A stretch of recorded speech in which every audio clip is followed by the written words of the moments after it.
Hello and welcome. Today I want to talk about hydration of propene. And this is something that I'm getting out of Karen Timberlake's book on general organic and biological chemistry, which is what I used when I first learned organic chemistry.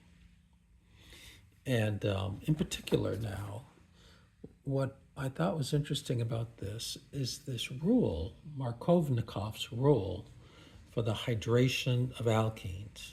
Okay, and the example that she uses is the hydration of propene. Okay, and so I wanted to go through that with my molecule kit to show how this rule makes sense. Where does the rule come from? In the Timberlake book, it's a rule that you simply memorize.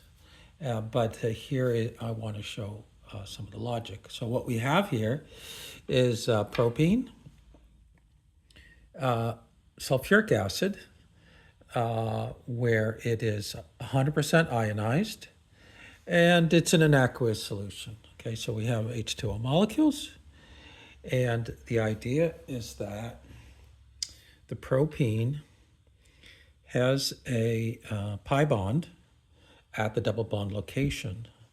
The pi bond is an electron-rich area, is an area for attack by the hydrogen ion or the proton, which is going to be associated with the water molecules. Okay, and so what will happen, or what can happen, is that this hydrogen can become associated with the pi bond to form a bond with one of these two hydrogen atoms, okay?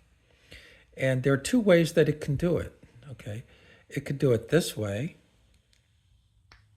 bear with me a little bit, where the hydrogen associates with the terminal carbon, leaving a carbocation in the middle. Or it could do it the other way. I guess it's maybe easier to do this. It could do it this way, okay, leaving an intermediate with the carbocation on the end.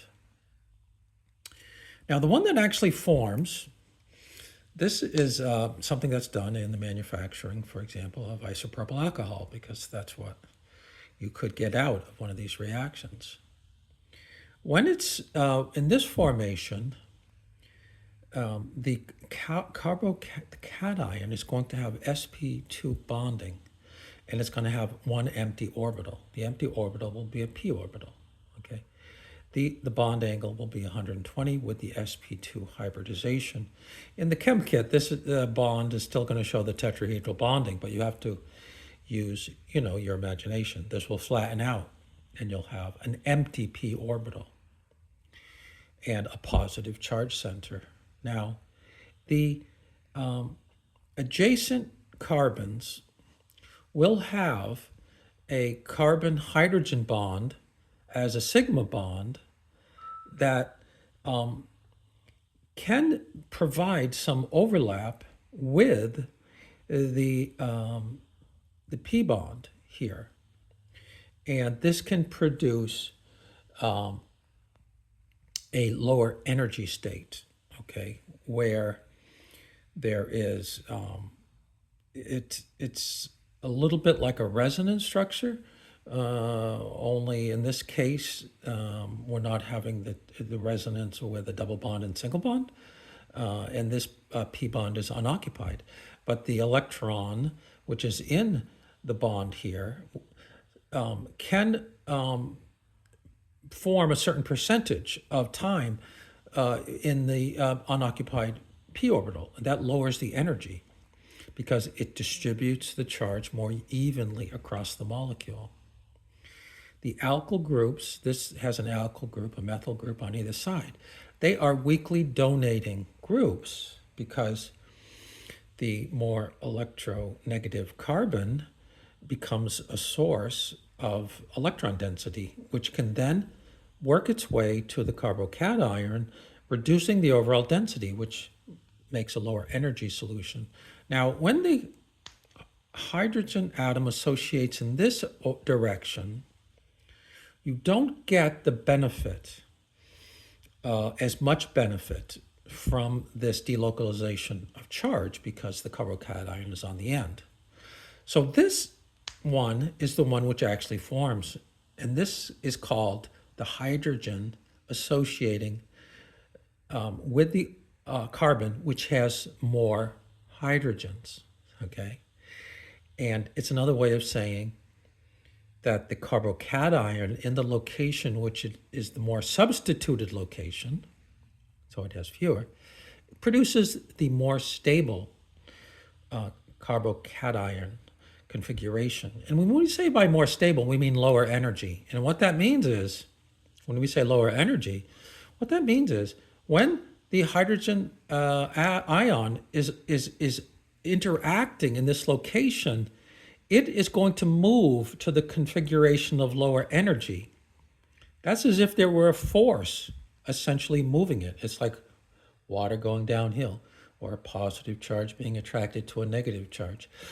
That's moving to a state of lower energy, but it's also actually responding to a force that's pushing it.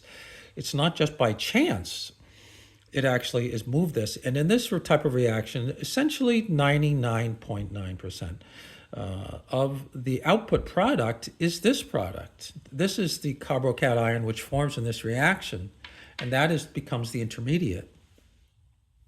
Now, in the next step of this reaction, water, now the sigma minus of the oxygen will associate with this p orbital, empty p orbital, to form a bond with the carbocation, okay? And this now means that these hydrogens, which are attached, are not, there is a overall positive charge still on this entire configuration, so that a deprotonation can take place where one of these hydrogen atoms can associate now with the water in which it is surrounding, and this association can become a bond, okay? And this is the resulting product, which in this case is 2-propanol, also known as isopropyl alcohol, okay? And this is following Markovnikov's rule, okay?